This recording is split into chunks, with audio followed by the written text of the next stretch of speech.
Welcome to the podcast. Wow. God damn, I'm just sort of. Sorry. Welcome to the Coffee Time with podcast. Coffee Time with.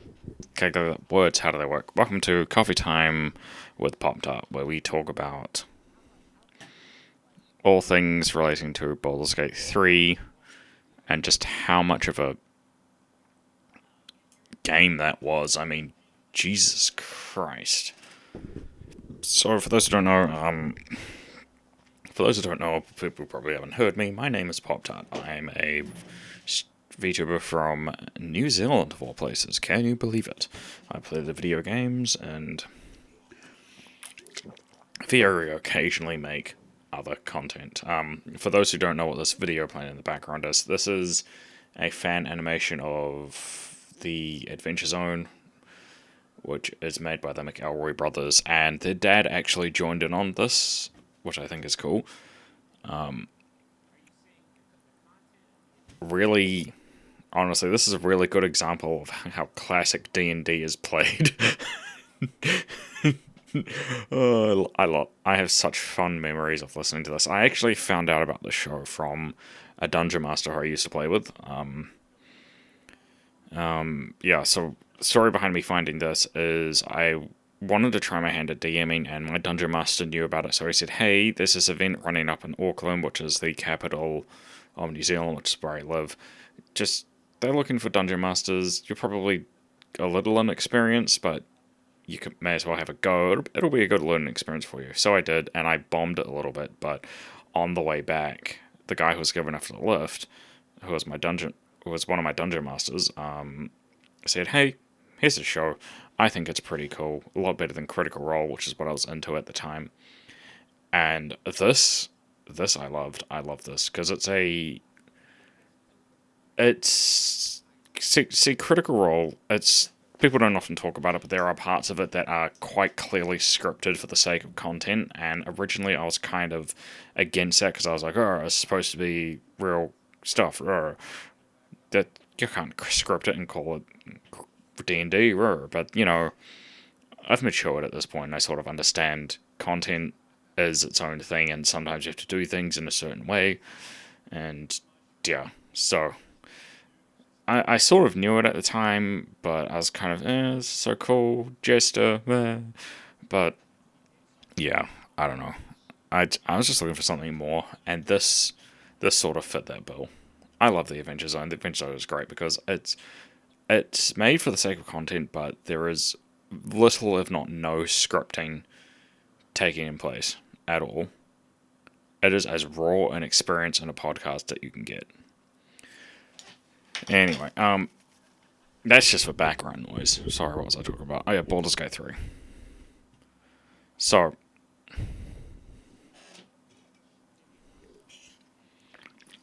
sorry.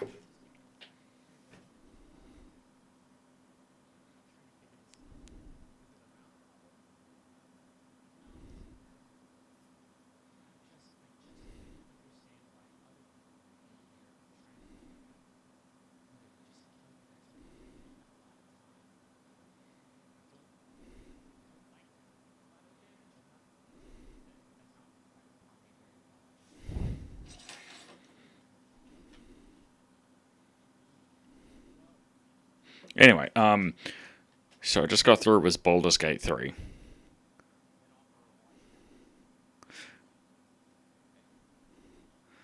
Anyway, so I just got through with Baldur's Gate 3, and I just released a video on a while back, but I just thought, sorry, I need to turn the audio for this off. It is way too distracting because I love that show so much. So I just got through replaying Baldur's Gate 3, and it's one of those games where there is. It's based on D&D if you haven't already figured that out, and it's such a great game, but it's also, how to describe it, to take an excerpt from a video I released on it a couple of weeks ago, or 8 weeks ago actually, almost to this day. It's based on D&D, and it's done by a studio called Larian Studios, funnily enough. And they're really good at making this sort of stuff. Granted, this game has its holes in it, especially in the third act, but from an experience, never playing a CRPG before, I honestly don't care that I paid $100 for it. That is such a good game, and apparently, as thorough as I thought I was, there's still a shitload of missed content.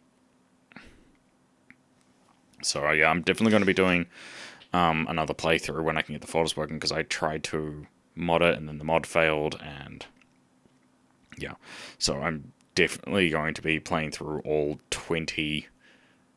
of the game again, and goddamn, it's going to be a thing. I don't know how I'm going to do it, but it's going to be a marathon-esque style playthrough.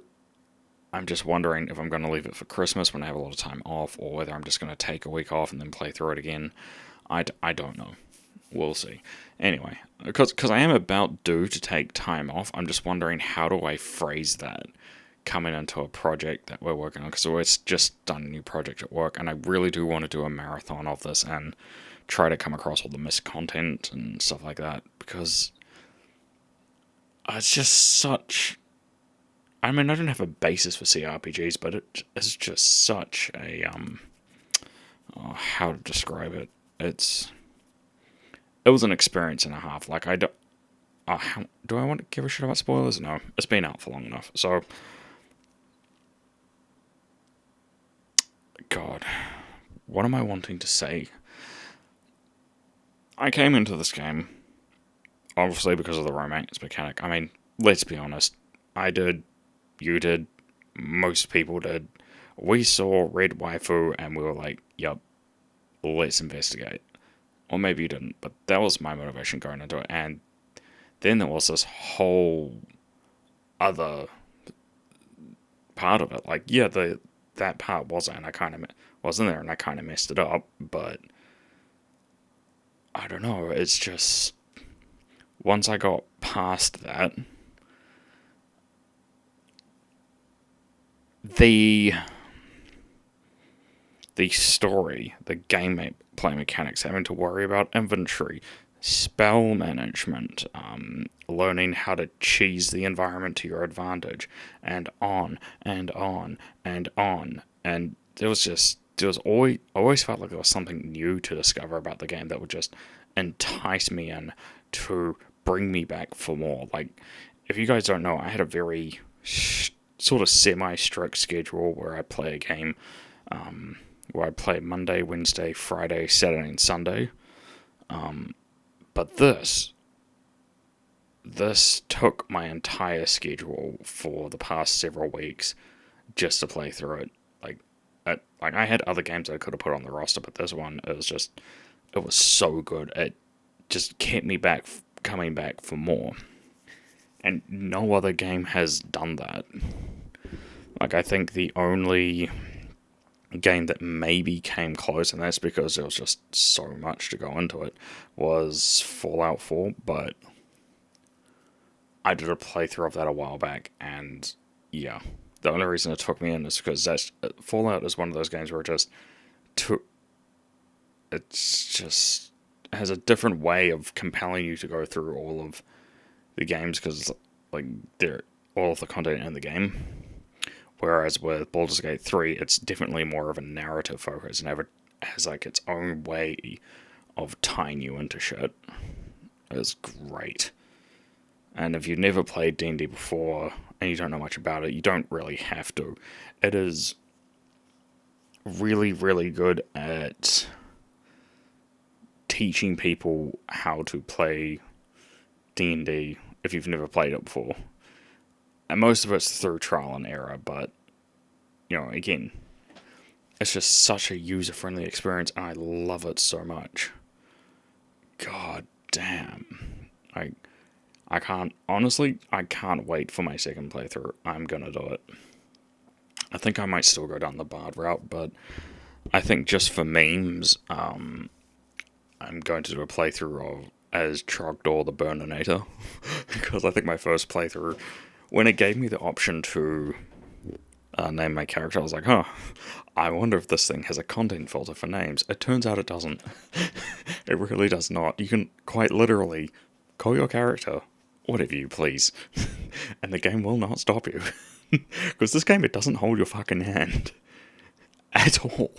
It's like, you want to go through that door? Fine. Oh, guess what? There's a mine you missed. Click. God damn. But yeah.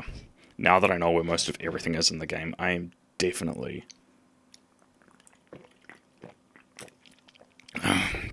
I'm definitely going to be a lot smarter with my second playthrough, because I think all throughout Act 2 and 3, I was waiting for the baby owlbear that you saved to come back, because I wanted to make friends with it.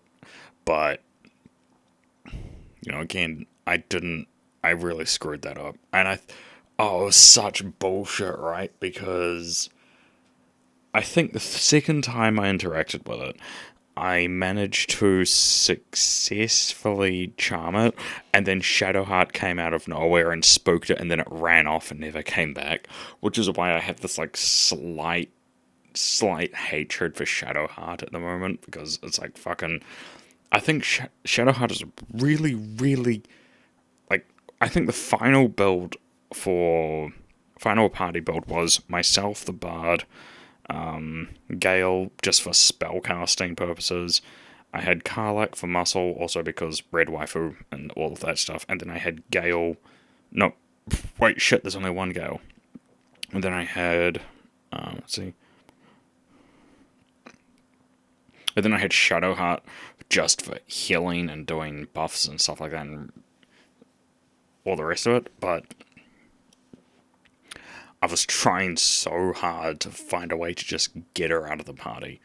Like, it's just I wanted that owlbear as a friend. And then she was like, no. I'm going to say hi and spook it off. Oh, that's my bad. Whoops. So yeah, definitely that's going to be objective number 1, owlbear. Objective number 2, Karlak. If I'm perfectly fucking honest. Plus, you know, with that temple that I kind of messed up, like, yeah, I am definitely going to not go there first and actually get the equipment I need prior, so that I can fucking not get messed up with all those traps. But yeah, it's just... But yeah, otherwise enjoyed it. It was great. There are a couple of things I really don't like too much about the game. First is, like, I think there were a couple of times when it came to certain dialogue options, I felt it was more in Act 1 than any of the... I mean, there were a couple of times in Acts 2 and 3 where it came off, but really in Act 1 there were a couple of times when I felt as though the dialogue options were very railroady, or not...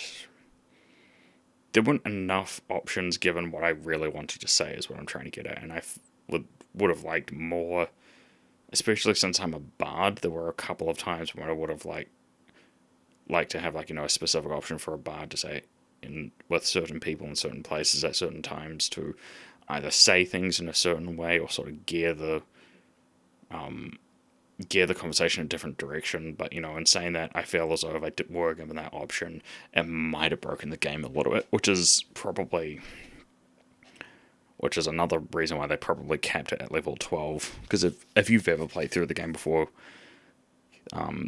the game does actually cap your levels at level 12, and there's probably a good reason for that. I'll just grab out my player's handbook, which I just so happen to have near me. Let's see. So where is it?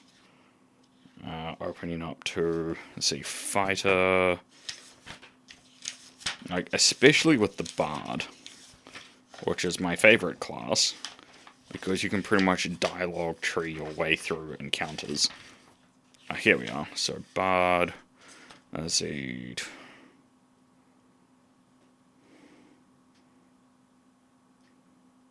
Yeah, so if you don't know about bards, bards are the silliest spellcasting class in all of the game. Like, people might think, oh, that they're just for doing bardic inspiration. It's like, nah, son.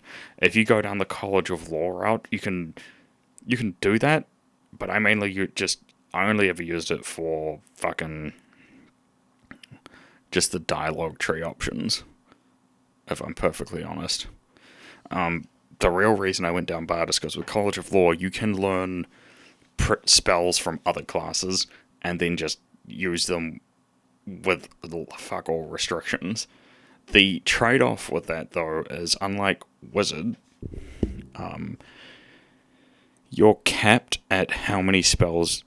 You're capped with the amount of spells that you can actually use. With Wizards, however, you can continuously add spells to your spellbook and just swap them out during the day. Although I think Wizard in this game is kind of busted, because traditionally, and I'll bring it up, I'm not sure if it's written in the player's handbook as such. See, sorcerer. If you don't know, I'm searching through specifically for the wizard class. I should know this. I've played D&D for long enough. I should just know what page it's on, but I just don't. I just don't, because I am monk. I haven't played a paladin. I'm not sure I'd want to. That sucks. Rogue. Sorcerer. Oh, wait, no, it's sorcerer. Warlock. Oh, here we are. Wizard. What was I talking about? Wizard. Yeah.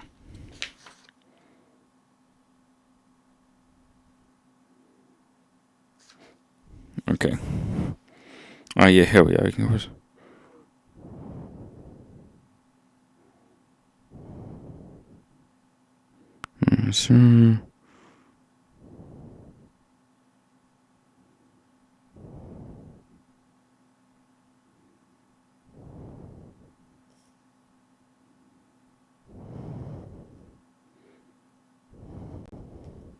Oh, here we are.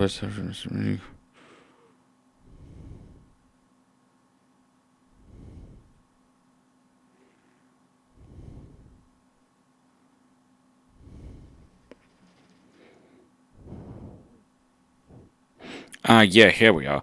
So, on page 114 of the player's handbook, it says you can change your list of prepared spells when you finish a long rest. Preparing a new list of wizard spells requires time for studying, memorizing the incantation and gestures you must make to cast the spell, at least 1 minute per spell level for each spell on your list.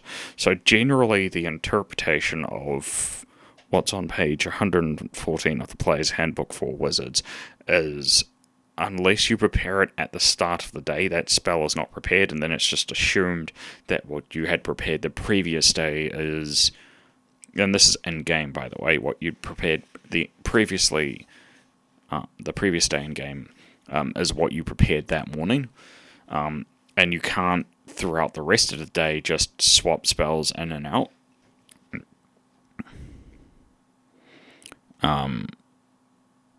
In Baldur's Gate 3, however, that doesn't apply at all.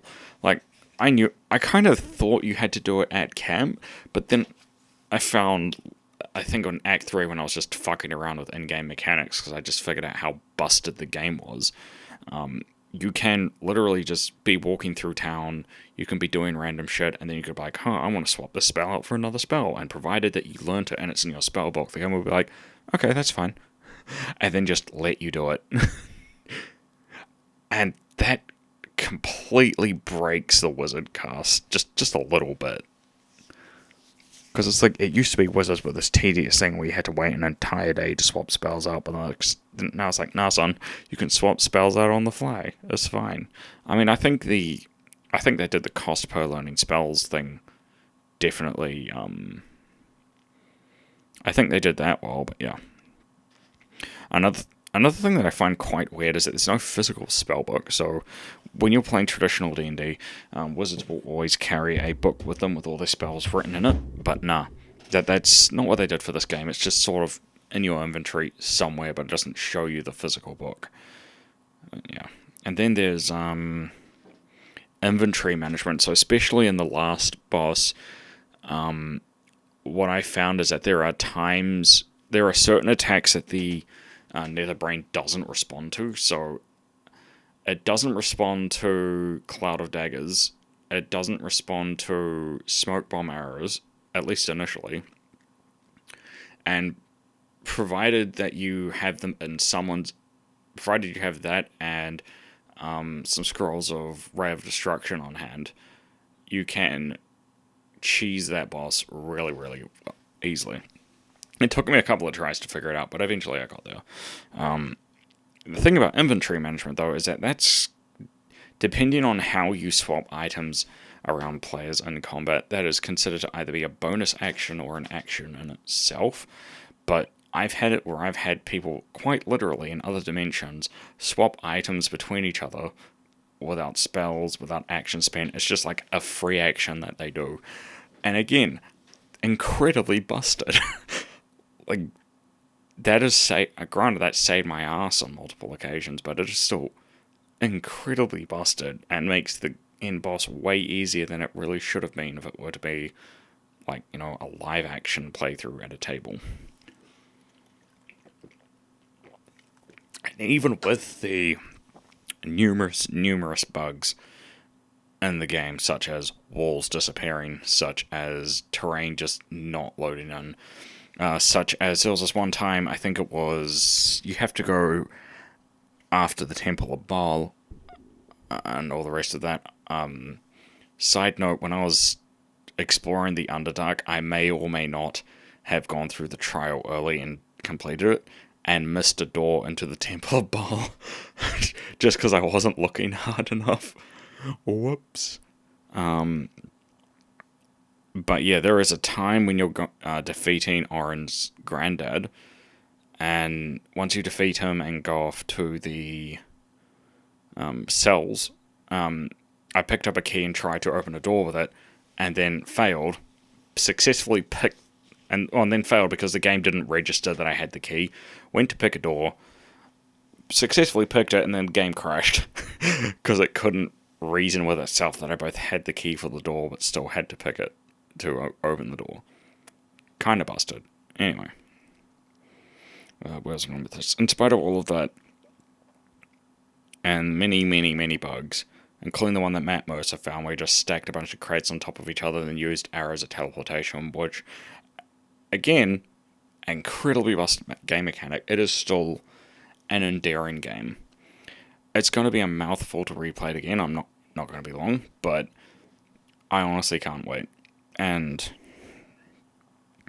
my message, if for some reason someone at Larian Studios sits down for the now 25-minute long video, or however long this is, I just want to say, you've done a pretty good job. I mean, it's not a perfect job, and I covered this more in depth in another video I released on what Baldur's Gate 3 means to video games. Like, it's not a perfect job, but creating games with the complexity the games have now, it's just never going to be perfect. Let's be honest. Games are far too complex for you to release something with zero bugs in it. But in spite of your shortcomings, you have made a really great game. I just wish at the end, especially Astarion, as much as a tool as he was, didn't get burninated in the sun. I wish that, there was more an option to save Karlach at the end of the game, but I think you did what you did. I think, given the players and what there was, given the characters in the game and their stories and the fact that you were trying to set out to do what you did, you created something, and I think it was great. I mean, I would have done a couple of things different, but I think given what you were setting out to do, you should be proud of what you've done. And I hope that in the future, if you do decide to release another game for D&D, that you capitalize on what you've learned going forward, because there are definitely mistakes in this game that I hope you don't repeat in your next title. But again, if you're someone who has never played the game before, ignore all the hate, ignore all the bugs, and if you have the money to spend and you have the time to play it, just do it. Like, it's, in my experience, with all the bugs and all the missteps by Larian Studios, and there are a few, I still think, in spite of themselves, they have released something that you will enjoy, and you should just take that leap of faith and try. Anyway, that's me from Pop Tart. That's the post-game time of Baldur's Gate 3. I will see you tomorrow when I do something. If you want to keep up to date with what I'm doing, when I'm doing it, and who I'm doing it with, giggity, but not so much. I just say so channel. You can type in !links into the chat at any time. Not linker, links. Links into the chat at any time. I'm available on Twitter, TikTok, Discord, YouTube, and Right Head Home on Twitch.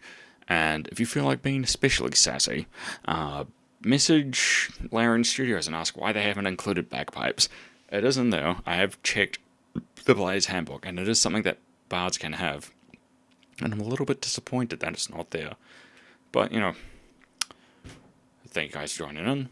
Thank Larian Studios if they, for some reason, decide to watch this. And until we see each other again, goodbye for now.